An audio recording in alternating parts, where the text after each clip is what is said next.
Welcome to the Underground, the Steel City Underground, the black and gold standard for Pittsburgh Steelers coverage. Now, here's your host, Terry Fletcher.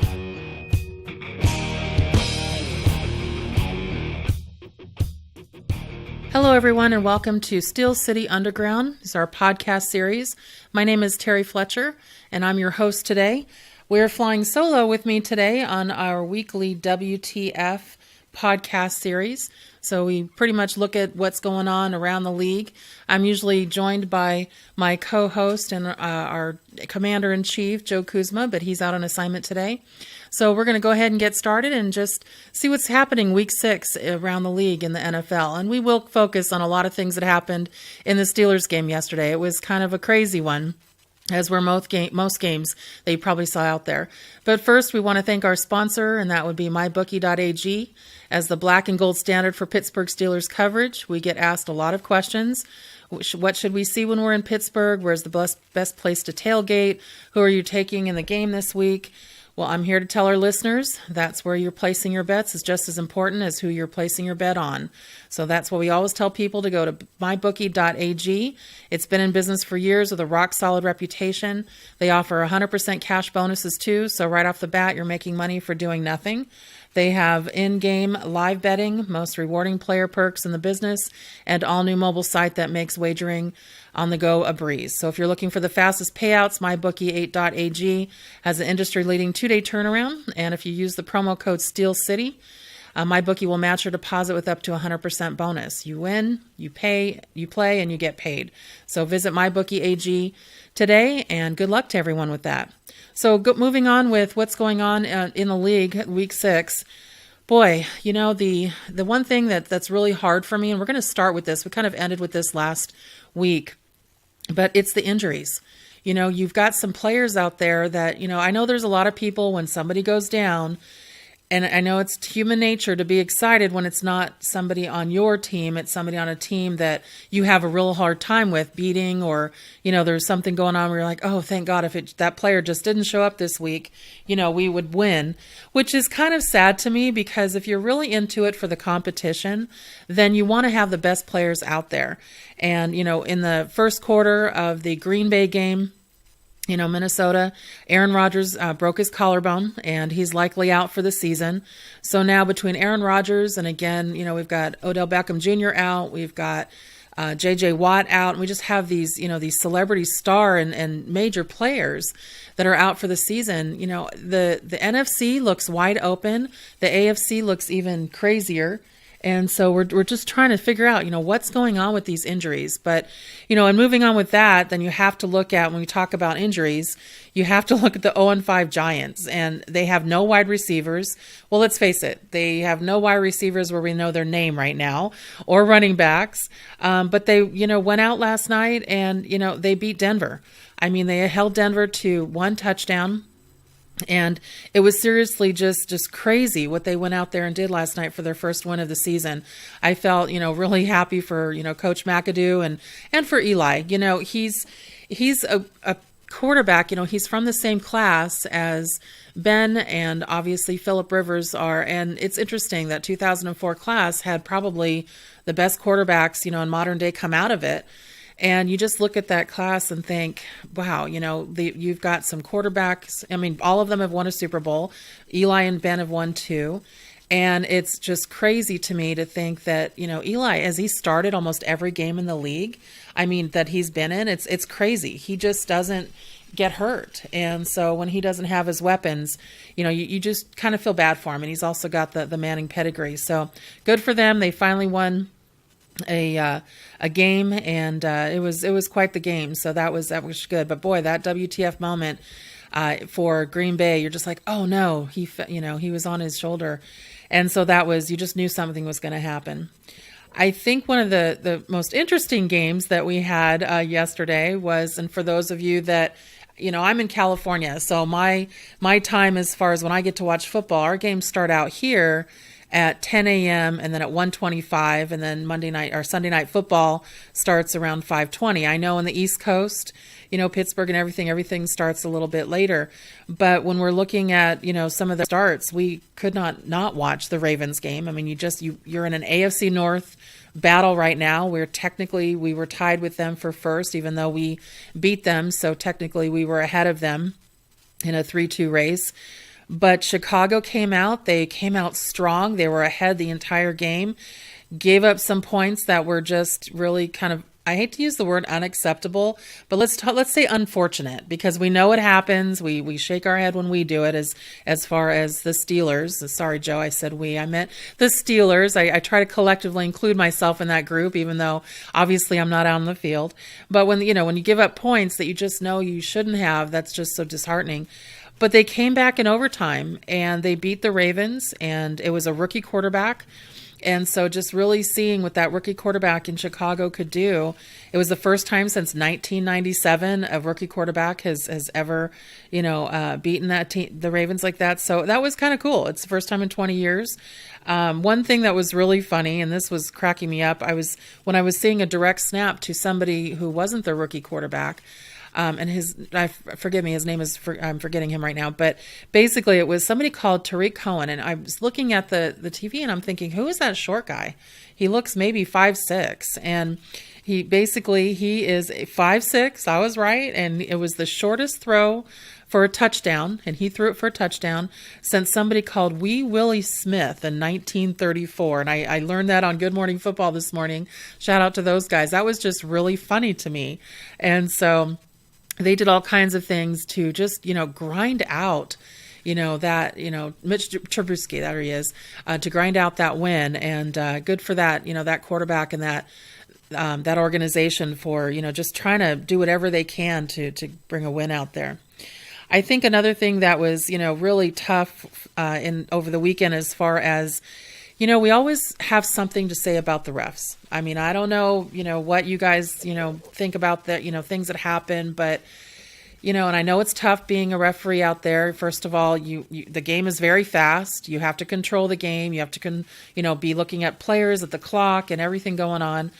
But when you have replay, there's an expectation, not only for, fans, but for everyone out there, that you should get it right. And when you can see it over and over again, and we don't have, the things they have in New York, which they have, play by play and frame by frame, we don't have what they have. But this whole, is it a catch or isn't it a catch thing, is starting to really grind on us. I mean, think about that game, where the Jets, and they were playing the Patriots. And okay, I'm going to show a little bias here. Obviously we have, and again, there I go with the Steelers have, their older brother in the Patriots that they have a hard time beating. But this year, the Patriots defense just looks terrible. And so you see, a team like the Jets who are pulling out wins, just we don't know where they're getting them from. And so you see this call where Austin Seferian-Jenkins, clearly there was a fumble. He had the ball. He had, possession. He then tumbled over, hit the pylon into the end zone. Clearly, it was a touchdown. And I'm not the only one that thinks this. You look at any media outlet, everybody is saying, what are you talking about? Even Deion Sanders and LaDainian Tomlinson last night on, after the game on the NFL Network, they're saying this is a blown call. There's just no other way to put it. They mentioned it on ESPN this morning. This is a blown call. And they not only blew the call, but this is what really drives us crazy, is that there's supposed to be clear evidence to overturn a call. They called it a touchdown and then called it back. And that's what really, talk about a WTF moment. You can't call something back like that when it clearly did not have enough evidence to change it, but you made the right call on the field. So for that, and then to see the Jets lose by a touchdown, I mean, you talk about, that was a division opponent. That's an AFC, East team, rivalry going on. And just to see what happened there, it just made me sad, to see that, how sometimes the refs can, really change a game. And that's really unfortunate. So I'll get off that bandwagon because I know that a lot of you probably saw that game and went, what the, WTF, what is going on? But that was tough to watch. Now, another game that I don't know what happened in this game. It would have been fun to be on the field, but did anybody catch the Saints-Lions game? Well, the over on that game was 51. Well, the Saints alone scored 52. So it was a 52-38 Saints blowout. It was, I guess you really can't call it a blowout if the other team scores 38. But the thing that, that gets me about this game, just think of all those points. You're looking at 90-point total. But the Lions continue to think that they're going to get into the playoffs by trying to make these fourth quarter comebacks. And they almost did. There, it was definitely a possibility. That last minute, end zone touchdown, batted down, was a problem. But you've got, the highest paid quarterback in the league right now with Matthew Stafford. And you've got them constantly scrambling, and you're constantly getting killed. They said he is on, I was reading something this morning on PFF, and they said, Pro Football Focus, and they said that he is on track to be sacked 60 times. Nobody can take that kind of beating, first of all, and survive more than a couple years in this league. But just to be hit like that and then try to win a game, it's awful. But the Saints, what's interesting about the Saints is that they're obviously a pass-heavy league. Nobody understood, and I covered this last week when, Brian and I did our WTF segment last week. They figured it out as far as they need to get back to what they do. That's what they do. And so they shipped Adrian Peterson traded him to Arizona. And I was in the car when I heard it. I listen to NFL Network, NFL radio in my car everywhere I go. I know it's a sickness. I probably should turn on the radio once in a while. But have you heard some of the things on the radio? Yeah, I think I'll stick to the NFL channel. But anyway, he goes to Arizona and scores 2 touchdowns, gets over 120 yards. I'm not a fan of his personally, just because of some of the personal issues he had that I don't think he's ever really been sorry for. And kind of played victim there. But when you look at him as an athlete only, as far as a running back, he's going to be at least a second ballot Hall of Famer.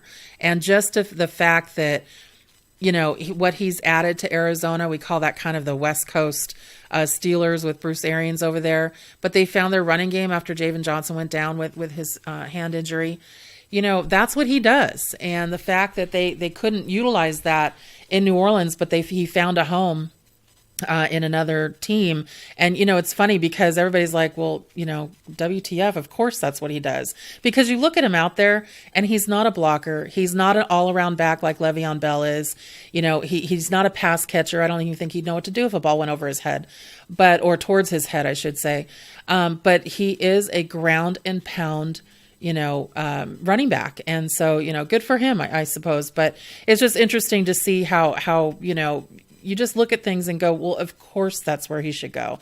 And so that's my WTF moment there, thinking, why did he go here when this was obviously a good fit there? So I'm going to kind of throw the celebrations under the bus again. We seem to be, I don't know, ever since the league, and we know Roger Goodell, we saw a promo with Roger Goodell and Antonio Brown on Twitter, basically saying, they're relaxing the celebrations now for touchdowns. And we've seen everything from, Juju Smith do his nice little ball throwing video game. He's younger than my daughter, so I can't even tell you what video game that was, but it looked cool. And I thought it was very cool, especially when you start seeing the graphics. You see some of the dances they're doing, but they're so choreographed. And you just sit there and go, I think we saw Duck, Duck, Goose last week, and you're just like, seriously? Did he just say goose? We saw it on TV, and I didn't hear the duck, duck at first, but I heard the goose, and I thought that was pretty fun. But then this week, and you would think that all of the kiddos, the players, yes, I know they're men, but they're doing these weird celebrations, so they're kind of kids right now. But basically, you would think they would have been given a list. This is a good one. This is not. We know you can't twerk. We know you can't do anything sexually suggestive. It's a family show, basically. But when Le'Veon Bell went in and decided he was going to pretend he was a boxer to the goalpost, as soon as he was finished with it, both of the referees threw flags for a 15-yard penalty. Now, as fun as these, celebrations are, first of all, they're taking too long. So two things happen. You may not get penalized for anything you use. The only prop you can use is the ball, so the football. And you can still do it with your team and everything, but they're taking too long for one, and you need to know what's a good prop and what's a bad prop, because that 15 yards at the end of the kickoff, that can kill your field position if they've got a speedster back there and they're bringing out that ball, and it automatically gives them field position. That's great. I mean, if they end up just taking a knee and it goes into the end zone, the touchback, now instead of starting at the 25, you're now at the 40. And this is not a good idea. So hopefully the coaches are talking to them saying, have fun with it, give somebody in the stands a ball, do a tiny little dance, but it's also taking time off the clock. Do we want to delay a game? What if we want to do a 2-point conversion? You need to go back and line up. It's not just coming off the field so the kickers can come on and get the extra point. So I'm not trying to say that this is the, trying to be the downer, Debbie Downer here for the unfun league, but there has to be some smart football here on this, and that was just not smart football. So those kinds of things are a little bit disheartening to me, because I really love the spontaneous celebrations, and when they give the kids the football, or somebody that has their jersey on, or anything like that, or when they do something kind of fun, that's great. But when they take the time off the clock, when they're causing penalties, when they're you're waiting for something and then you really don't get something good, I mean, we need to just be smarter. So that's kind of a pain. So now when we look into kind of a couple things, all Steelers, so let's take a look at this. So I am going to throw one of the media personnel. I'm not saying I'm throwing him under the bus, but I'm definitely going to call him out, because he's been in the mix with Pittsburgh before. And, the guy, they call him the NFL insider, and I'm wondering who would ever talk to him in the Steelers organization. And his name's Ian Rappaport. I'm sure you know who he is. And he reported yesterday that Martavis Bryant came out and basically asked for a trade, that he wasn't happy with his role, and that he needs a change of scenery. And we're just like, okay, wait. And then quoted, Martavis' girlfriend, we're not sure if it's his current girlfriend or his ex-girlfriend, on some, social media comments that she made, which to me, that's not a dependable source. So, things like that drive us crazy. And of course, that now creates noise, that creates a media firestorm. They take any comments, of the winningest team in football, players, and they say, oh, now there's, things. And Martavis even came out this morning and basically, quashed the rumor. He came out and basically recanted and said he's happy, and, let's get 7. And so it's sad, though, that he had to do it. Even, Bell, and I think it was Marcus Gilbert basically said, just say less. Don't worry about what anybody's saying. I mean, I was glad he came out and said something, so I was kind of happy that he had to come out and say something, because I think that's been a big issue. But, remember in 2013, Rappaport also said that Ben wanted a trade. Ben was clear, crystal clear, that he never said that. And if anybody knows Ben, anybody knows his family, anybody knows not only his character, but his headspace, there's no way Ben would play for any other organization than Pittsburgh. He is not about the money, even though he's paid like a quarterback, as he should be. He's a 3-time Super Bowl, 2-time winning champion. He's been there 3 times, won it twice. I mean, he's been in the league. He's 14 years, and he is a future Hall of Famer. He's broken every record in Pittsburgh beyond, Terry Bradshaw and some of our celebrated quarterbacks we've had there. So, of course he's going to get paid, but he's about the organization. He's about the Rooney family. And, unless the organization had thrown him under the bus, for him just to be, he was frustrated in 2013. He had a new offensive coordinator. Because his basically got let go and went to Arizona as the coach. And he, of course, was frustrated. We had a tough year, but that he would never just quit and say, okay, trade me. Really? So it just, you have to know who you're talking about. I mean, I think even last year, actually, this is correct. Last year, we saw tweets too where he said that same person, Ian, saying that, and it was funny because you probably saw a media clip, and I'm sure Joel will pull it up and maybe replay it if we have to, because I know it's somewhere on YouTube where Ben was saying, oh, who said that? Oh, Ian again? Yeah, he doesn't know me. So, he even called him out at that point. But last year, remember what was going on where he was saying something to the effect that Antonio Brown was going to hold out. Well, Antonio Brown didn't hold out. He knew his money was coming. He knew his relationship with the Rooneys, with the organization, how much they, not only support him, but knew his value. And, he just wasn't going to do it. And so he got paid. He didn't hold out. So when you hear these rumors and they're continually being quashed. So Ben didn't want to trade. He never said that. It never happened. AB didn't hold out. You kind of wonder now, you sit there and think, okay, did Martavis really say that? Or did maybe he make a personal comment to somebody in jest and frustration because they're still working him into the system production wise? I mean, he's been out of football for 18 months, suspended twice. And he has all the talent in the world. You can't help but really love what he brings to the table. But the expectations for him, he needs to have personal expectations, not team expectations. The team will fit him into the scheme, will get him moving. Well, he's there to help take, the heat off of triple teaming and double teaming Antonio Brown. AB is our Mr. Reliable, doesn't get suspended, doesn't hold out, makes sure that he's there for Ben and catches everything he possibly can. That's our go-to guy. And the pieces around allow us to have that go-to guy. And so that's why we have Martavis and Juju Smith and, all of these other pieces that are there because of what our go-to and Bell, he's actually, an all-around back. He's one of our receivers as well. So anyway, just if you've heard that, it was such a WTF moment, like, not again. And then when I saw the source, I just went, you've got to be kidding me. So that was kind of unfortunate. But then we get into the game, and oh my gosh, I always call our games, and you'll see this when I write up my article this week, and I sometimes, I don't leave things out of the podcast, but I like to save some things for the article that maybe we kind of missed or didn't have time for in a podcast. But we look at, some of the things that happen. But that catch from Antonio Brown, speaking of our world's greatest, receiver, Ben throws was a over the shoulder, kind of, I think he said a behind the shoulder, throw, and it was supposed to, I think he said left shoulder, and you see that it actually bounces off either the hands or the helmet of the defender of the corner that's back there. And Brown had such concentration to realize that the ball was still in play and it was going to be going somewhere. And, that's what he does. He fights for it. And that's what he did. He had enough concentration to, get that ball there, hold on to it, and then just head towards, the end zone for a touchdown. And it was quite the freaky catch, but it was awesome.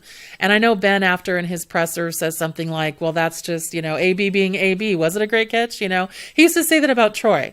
Remember when Troy Polamalu, he would basically make these crazy defensive, ridiculous plays. And, Ben would say something like, well, that's just Troy being Troy. Well, show some love to AB a little bit there, Ben, because even though that is what's expected of them, because that's what they do, it's nice to at least show that, yeah, they have more than what we could ever possibly get from anybody else. But that game was just so intense. It was the heart attack game. I always say that because you're holding your breath. You never know. We had a couple of opportunities there where, and I like to say we kind of salted the game, meaning that, we gave some things away. We had a 4th and 1 where we really should have reached out for that. And we didn't. That was on Bell. He should have reached out for that. If he did, we would have had the first down on one play.